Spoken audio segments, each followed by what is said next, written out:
Hey everybody, what's up? It's Dunbar Snack Bar here with yet another game of MLB 2K11. Now this is going to be a game that's coming out of my Cubs franchise, so hopefully the success that I've had so far this year will carry into this game as I play against the New York Mets.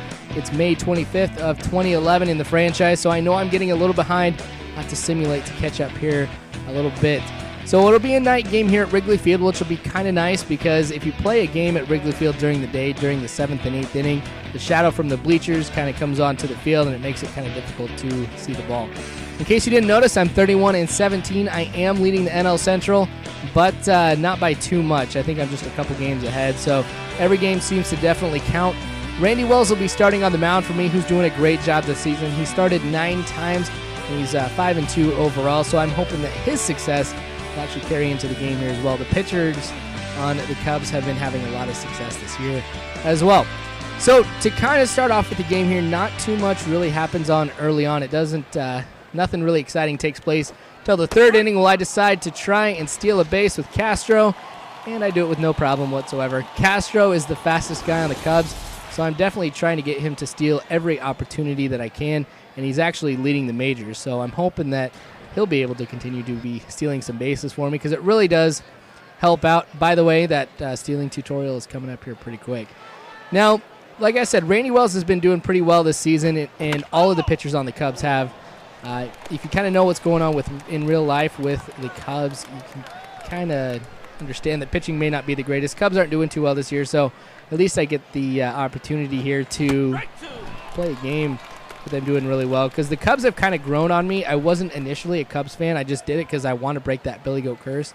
But I think I'm starting to become a little bit of a Cubs fan. I've had a lot of good interaction with some Cubs fans. I've met some people actually here where I live who are Cubs fans, and they've been really nice to me, so that's been kind of cool. Now with this highlight here, it's kind of a little bit different than what I usually do because this is going to be a double, and I usually don't show this, but those who do see my videos know that if I do something that may not be too exciting, it's going to set something up for the next highlight. So here's kind of something that was also pretty nice. With this hit into center field, it is going to be caught, but he's just going to hang out there for a little bit and not try and throw it. So I decided to tag up, go to third. He ends up throwing it to third, so I'm going to round third and come home. I said to third a whole bunch of times there. But it's kind of nice for this one because usually I'm the victim of the glitch. So I usually lose a run or the computer gets some kind of major benefit from a glitch, so it's kind of nice to be the beneficiary of a glitch in this one here too, as it does give me the first run of the game. It is now 1-0, but it's not going to be that for too long as Alfonso Soriano takes this pitch into right field for the first home run of the game. That is nice to see from Soriano because he is in a cold streak right now, so I'm hoping that if I can have some success with him in this game and to get a lot of hits, we'll be able to break that cold streak pretty quick. Of course, I'm not expecting to get on a hot streak anytime soon, but Soriano has been a pivotal part of my offense throughout the whole season. That's his 15th home run. A lot of my players are actually in the running for leading the league in home runs. I think I got Pena, Ramirez, and Soriano who are the top 3. So I need to get Soriano back on that hot streak so I can continue to hit some home runs with him as well. Now, what's going to happen here is the Mets are going to bring in a pinch hitter, which actually turns out to be really nice for him here because you can see you got runners on second and third. So on this delivery here, what's going to happen is disaster, I guess, is going to strike. It's going to go into left field, a slow roller. Now, this is going to be the first run of the game for the Mets, so it's 2-1 now in the top of the 5th. Again, not too much has really been happening this game. It's been pretty slow, kind of boring. I mean, I started off the highlights in the 3rd inning, not even a strikeout. So that's kind of nice to see. Now, this hit is going to go into left field. He's not going to be able to make the catch, so that is going to set up 1 run for me, and I'm going to get a triple out of it. So kind of liking that is going to set up some more for me here. 3-1 now in the bottom of the 5th with only 2 outs. So we'll take a look and see if I can expand the lead, because while not too much has happened so much this game, I'm kind of thinking that might continue to be the trend, especially the way that my pitching has been going, which has been going pretty well. So I'm hoping that no issues down the road or anything like that. So I'm going to go ahead and I'm actually going to bring in a reliever myself because I want to kind of mix things up here a little bit. I know it is getting kind of close. Not too much has happened, so every pitch counts, and I saw that my pitcher was getting kind of tired. So we'll see what Coleman can do here, and it does not look pretty, I'm not going to lie, because they definitely had a lot of opportunities to get some hits off of him, as it seemed like the computer had him figured out, or he just wasn't too hot. I guess it was just an off day for him or something like that. That's going to be one more run. That's going to bring them even closer in this game. Not liking where things are going, so I already start to warm somebody up in the bullpen here, which I'll kind of get to in a little bit. Fortunately, though, defense is behind me as DeWitt gets it to Castro, who gets it over to Pena for the double play. That kind of helps me out here as we're in the 6th inning now with only 2 outs. It means I can get out of this jam here pretty quick. Mets are having no problem hitting off of me, so I've got to get some offense going myself. 3-2. This is going to be a home run that will go over the left field wall this time. Again, opposite side, so Pena with his 18th home run of the season on that one expands my lead to the point where I feel a little more comfortable with how this game is going as we are getting into the latter portions of it. There's the fireworks again. I thought that was awesome. First time, actually, that I've played a game at Wrigley Field where they've had any kind of fireworks or anything like that, so I'm kind of mixing it up here a little bit for you guys. So after that home run here, I decide that I'm just going to hang out for a little bit, relax. Mets are going to throw in another pitcher, so that's kind of why I decided to relax, because it seems like that I can get pitchers figured out pretty easily, and I've had no problem with hitting with the Cubs this whole year, so I'm hoping that I can continue with this and hopefully figure him out pretty quick so I can expand the lead to the point where I'm not worried about where the Mets are. I can just relax this game. So we'll take a look and see what happens here. Now, it looks like early on, looks like later on in the game, I guess I should say, some pretty interesting stuff happens here, as I'm going to go ahead and I am going to steal with Bird. Now, what makes this interesting is that the pitcher that they brought in to relieve the previous pitcher for the Mets is kind of got a little bit of a longer windup, so that means that as long as he's in there, I can be stealing some more bases, so that was a nice job by Bird to get that base. But sweet catch right here. I'm going to show this to you again in slow-mo. I usually don't show highlights from the other team, but when it's something as sweet as that, I've got to show it. I wish the game would let me do some more diving catches, because it seems like every time I try, it doesn't let me do anything when I hit that right trigger button. So at least I get to see some cool stuff happen here. Now, Reyes has been kind of struggling this game, and that's been kind of nice for me, because I think that if there's any hitter that I want to have struggling in the game, I want that to be the leadoff hitter. So if I can continue to restrict him during this game, I think I have a fighting chance. Jose Bautista is not doing too hot either. Every time he's been up to bat so far, have been able to strike him out. So we'll take a look and see if the success happens here. Cubs, like I said, are doing really well. It looks like that the Cardinals, I was expecting it to be a tight race with them so far.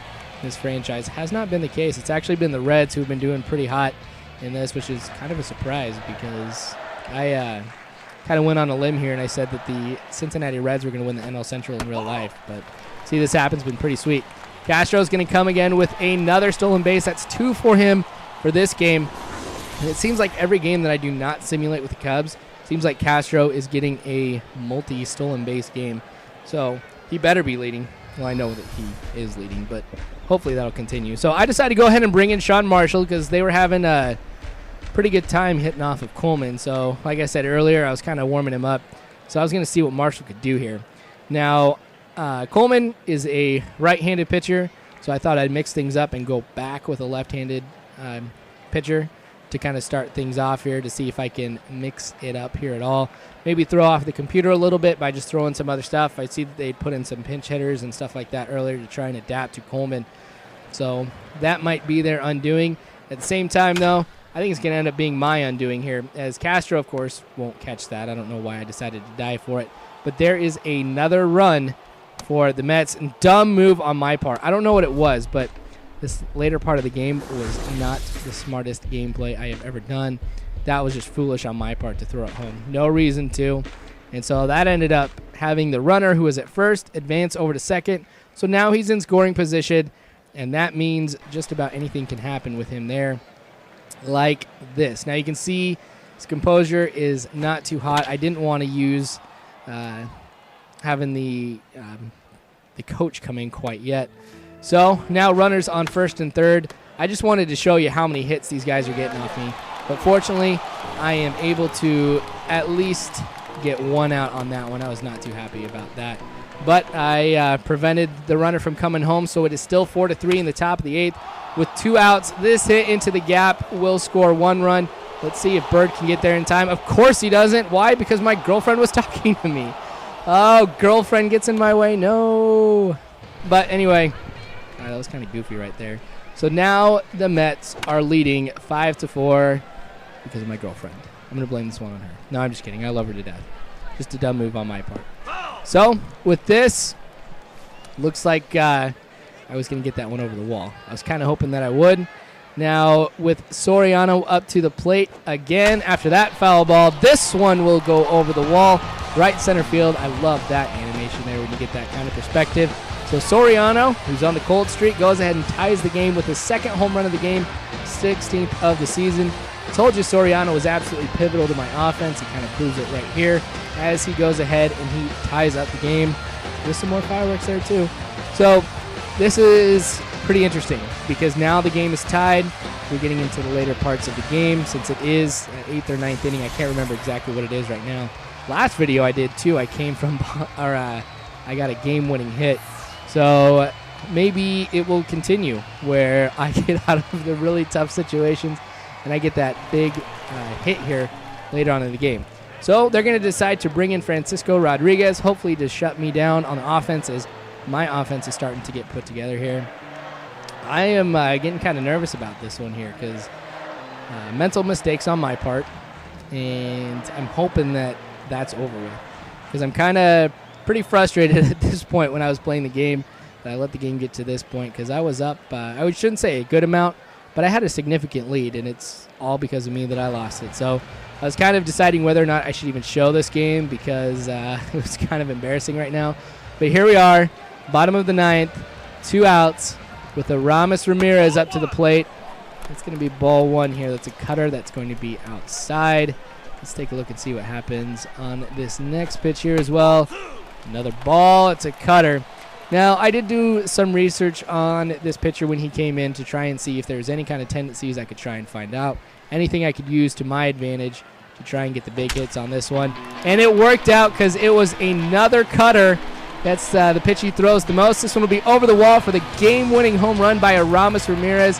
19th home run of the season, so he's definitely leading it overall. So that is awesome that this is 2 games that I posted in a row that I've won here in the bottom of the 9th. Those fireworks are definitely well-deserved. And you guys get to see the cool animation of the whole team gathering around me as I step on home plate. Awesome way to be able to win the game with that home run by Aramis Ramirez. The thing that's pretty sad about this one here, though, I don't think Aramis Ramirez gets player of the game. So I definitely think if you get the game-winning home run and you come from behind, you definitely deserve it. Carlos Pena ended up getting this one. Don't get me wrong. I think that was a big home run, but I think the game winner is kind of bigger than the game-tying one.